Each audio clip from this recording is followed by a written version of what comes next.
vita vyetu ni vya kiroho. Our warfare is very very very very spiritual. Na kwa nini vita vyetu ni vya kiroho? Cha kwanza, kwa sababu you are a spirit being. Wewe ni roho. Wewe sio mwili. Wewe ni roho yenye nafsi inayoishi ndani ya nini? Ya mwili. Maana yake ukiwa unashindana, mwili wako ni silaha yako ya vita wakati wa vita. Mwili wako atupigani, we are not fighting from the flesh.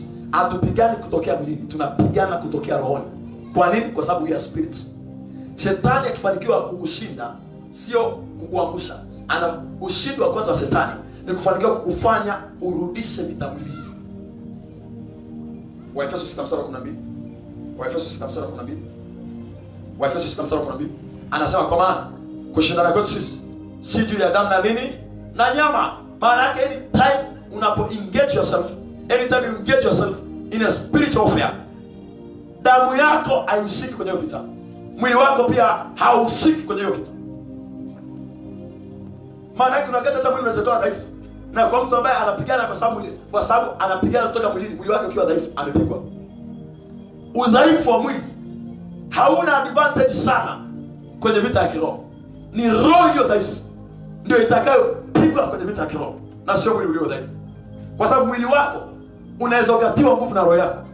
Yohana 6:63 anasema roho ndio itiayo nini? Uzima.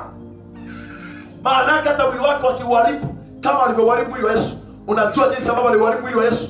Biblia inasema kwenye na masomo ile andiko, waliharibu mwili wa Yesu completely. Yaani kama kuna mtu ambaye hakuwahi kutarajiwa kupona, hakuwahi kutarajiwa kufufuka, katika watu wote kwenye historia waliwahi kufufuka ni Yesu. Kwa nini? Kwa sababu hao jamaa intentionally waliharibu mwili wa Yesu, wakauharibu kabisa. Isaya 52:14. Isaya 52:14. Ila ndio nataka tulisome. Tusome ili uone jinsi ambavyo Yesu aliingia gharama kwa ajili yako, aliingia gharama kwa ajili ya maisha yako, aliingia gharama kwa ajili ya hatima yako, na kuanzia leo utacheza na dhambi tena. Kwa sababu kila unaona kutenda dhambi, utakumbuka kwamba kuna jamaa aliharibiwa ili wewe uwe na kesho nzuri. Aliharibiwa ili wewe uweze kushinda dhambi. Kila kinachohitajika ili uweze kushinda dhambi, Yesu alishakileta duniani. Hosana. Tasoma kama vile wengi walivyokustaajabia. Anasema kama vile wengi walivyokustaajabia. Uso wake ulikuwa maana yake wengi walishangaa. Anasema uso wake ulifanyaje? Ulikuwa umeharibiwa sana. Biblia ikisema sana haijatia chumvi. Biblia ikisema sana, neno la Mungu ni kweli, inamaanisha sana. Zaidi ya nini? Zaidi ya mtu yoyote katika watu wote ambao waliwahi kuadhibiwa, hakuna aliyewahi kuadhibiwa kama Yesu. Nenda mahali popote ambapo kuna watu waliwahi kutendewa mabaya, hawakuwahi kutendewa mabaya kama Yesu. Anasema na mwili wake zaidi ya mwanadamu yoyote. Ile ule mjeledi alikuwa anatumia kumpigia Yesu. Na acha niongea kwa sababu tuko msimu wa Pasaka, sio Pasaka. Tuko msimu wa Pasaka. Ule mjeledi alikuwa anampigia Yesu. Kule mbele ulikuwa na kamba. Kulikuwa kunakuwa na kamba kuanzia 7 mpaka 12. Na kwenye kila kamba kuna vitu ambavyo wanakuwa wametundika au wamefungia. Walikuwa wanaweza kufungia vitu kama ndoano, unajua ndoano imekaa ile. Walikuwa wanaweza kufungia vitu kama misumari, nails. Walikuwa wanaweza kufungia vitu kama mifupa. Wakafungia mifupa vidogo kule kwenye hizo kamba. Walikuwa pia wanaweza kufungia vitu kama chupa. Huo ni mjeledi mmoja. Walikuwa pia wanaweza kufungia vitu ambavyo vinachoma. Adhabu ya wale jamaa ilikuwa ni adhabu ya kuua. Kwa hiyo watahakisha wanatumia enemies itakayowasaidia kuua. Na sio tu kuua kwa haraka. Ukisikia kupigwa mijeledi ni adhabu ambayo mtu alikuwa akiambia tunakupeleka kwenye kupigwa mijeledi, na alikuwa amekataa kusema ukweli, anasema ukweli. Hata kama aliingia agano na shetani, atasema ukweli jamaa. Kwa mara ya kwanza. Kabisa. Kwa sababu ni adhabu ambayo asilimia kubwa ya watu waliwahi kudhani kupelekwa kwenye adhabu. Wengi walikufa ngano ya jamii kwa sababu ya ile hofu. Hofu iliwaua. Maana yake possibility ya Yesu kuanza kufa. Ndio maana Yesu alipokuwa kule mlimani, alipokuwa anaomba Gethsemane, anasema roho yangu ina huzuni kiasi cha kufa. Anaanza kuomba ni jasho damu linatoka. Kwani ameona aina ya adhabu ambayo watu wengi wakipelekwa, akiambia tu unapelekwa, mwingine anaweza kama usiku kwa pressure. Kwa hiyo nikasema Shetani akifanikiwa kufanya uamshe vita mwilini, amefanikiwa kukushinda. Kwa sababu vita vyetu si juu ya damu na nyama, Maana yake hatupigani kutokea mwilini, tunapigana kutokea roho. Lakini cha pili pia, hatupigani na wenye mwili na damu, tunapigana na roho zilizo nyuma ya mwili na damu walionao. We are not fighting the flesh, we are fighting the spirit inside the flesh. Kwa sababu pia watu wote unaowaona ni roho. Maana yake haushindani na mwili wake.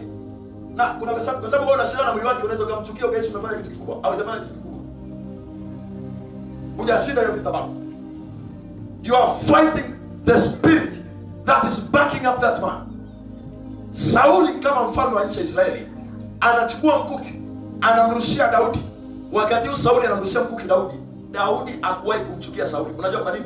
Sio kwa sababu Daudi alikuwa haoni matendo ya chuki, alikuwa anaona matendo ya chuki. Ila Daudi alikuwa anajua sasa hivi roho njema ya Bwana imemwacha na roho mbaya imefanyaje? Imemuingia. Maana yake kila ubaya Sauli anaufanya from the spirit ambayo inatenda kazi ndani yake.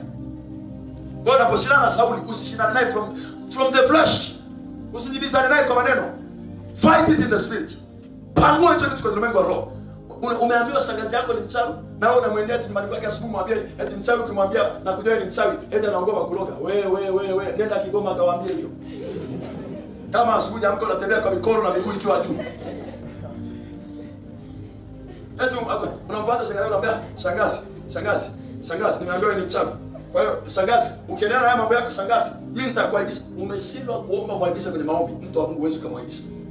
Bahati mbaya zaidi hapo unaweza kuwa umechochea hasira yake. Unaposhindana na mtu kama, nisikilize. Let me show you. Samueli wa kwanza 17 mstari wa 4 nikuonyeshe, when you are fighting with anyone in the flesh, lazima ujue ya kwamba huyo mtu ana roho inayompa backup. Niligundua hakuna mtu anaweza kuua bila roho ya uwaji kumwingia. Hakuna mtu anaweza kuzini bila roho ya uzinzi kumwingia. Hakuna mtu anaweza kusema uongo bila roho inaitwa roho ya uongo au pepo la uongo kumwingia. Wafalme wa kwanza, usiandike, usifungue andiko, tubaki kwenye Samueli wa kwanza 17. Nitaanza kuanzia mstari wa 4. Wafalme wa kwanza 22 kuanzia mstari wa 20. Mungu anasema ni nani atakayekwenda kumdanganya Ahabu ili akwe kwenda vitani. Mungu anajiuliza, maana yake ni kwamba Ahabu hawezi akadanganywa kama hakutakuwa na roho iliyoachiliwa kutoka kwenye Mungu wa roho ije itengeneze uongo. Hata kutengeneza uongo ni kazi ya shetani. Ndio maana yoyote unayemuona anafanya chochote, kuna roho inambackup. Usishindane na mtu ukasema huyu jamaa naona akihubiri watu wanajaa nguvu za Mungu, wananena kwa lugha, wanaomba sana, vyote hivyo unavyoviona havitokei mwilini, vinatokea rohoni. Kwa hiyo unapotaka kushindana na mtu, jua anafanya nini rohoni kinachomfanya kuwa na maadhimisho mwilini. Mwilini ni mahali pa maadhimisho ya kile kilichofanyika kwenye Mungu wa roho. Amshukuru Mungu ndani na confess. Sijafuatilia mtendeko wa somo langu hapo, lakini nitafuatilia sio mrefu. Kwa hiyo pepo wa uongo akatoka akasema mbele za Mungu, akasema mimi nitaenda nidanganya hapa. Mungu akamuuliza utafanyaje? Akasema nitaenda kukaa kwenye vinywa vya manabii wake na manabii wake watamdanganya. Maana yake hawa manabii ukiona wanasema uongo, sio kwa sababu ni manabii wa uongo, ni kwa sababu ni manabii. Kwanza ni manabii, lakini pili pepo wa uongo ndio amewakalia. Na kwa sababu amewakalia anything they speak, kwa sababu maneno ni roho. Yesu anasema maneno anayoambia nini? Ni roho. Maana yake maneno atakayoongea ni roho. Kwa hiyo ili yawe uongo, lazima roho ya uongo igeuke kuwa maneno kwenye vinywa vyao. Subiri nikuonyeshe. Daudi baada ya kumua Goliathi, Wafalme wa kwanza sura ya 18 kuanzia mstari wa 6, wa 7, wa 8, wa 9, wa 10, anasema hivi. Daudi, wanawake wakaanza kumwimba mjini. Wakasema Sauli ameua 1000 na Daudi ameua 10,000 yake. Hilo jambo Sauli likamuumiza. Wafalme wa kwanza, Samueli wa kwanza, sio Wafalme wa kwanza. Samueli wa kwanza 18 mstari wa 7. Anasema Sauli hilo jambo likamuumiza ndani, akajisikia vibaya, likamtaabisha. Lakini hakuweza kufanya chochote. Mstari wa 9. Mstari wa 9 basi. Nasoma. Mstari wa 2 anasema Sauli 18 mstari. Sauli akamuonea Daudi wivu. Mstari ngapi? Siku ile mstari wa 9. Wa 9. Akamuonea nini? Wivu. Tangu siku ile. Ila wivu bado hautoshi. Mpaka roho ije ndio mtu anaweza kufanya uovu. Tuendelee. Mstari wa 10. Ikawa siku ya pili yake. Siku ya pili yake, yani kesho yake. Roho mbaya kutoka kwa Mungu. Roho mbaya ilibidi ije ikamjilia Sauli kwa Mungu. Na roho mbaya imekuwa attracted na wivu. Naye akatabiri ndani ya nyumba. Basi Daudi alikuwa anapiga kinubi kwa mkono wake. Naye Sauli alikuwa na mkuki mkononi mwake. Maana yake mwanzoni alikuwa na mkuki ila hakuweza kutumia kuua.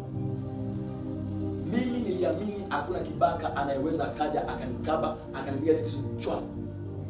Mhubiri wa Injili alikufa. Unaona kwenye magazeti ya Nipashe. Alikufa ni wakia. Huyo kibaka iliaje? Lazima roho ya uwaji iwe imeingia. Na kama mimi natoa mapepo mengine na hilo nalo pia ni pepo. Wewe nikimuona, I am not fighting from the flesh. Sitakuwa napambana naye kupangua kiswa.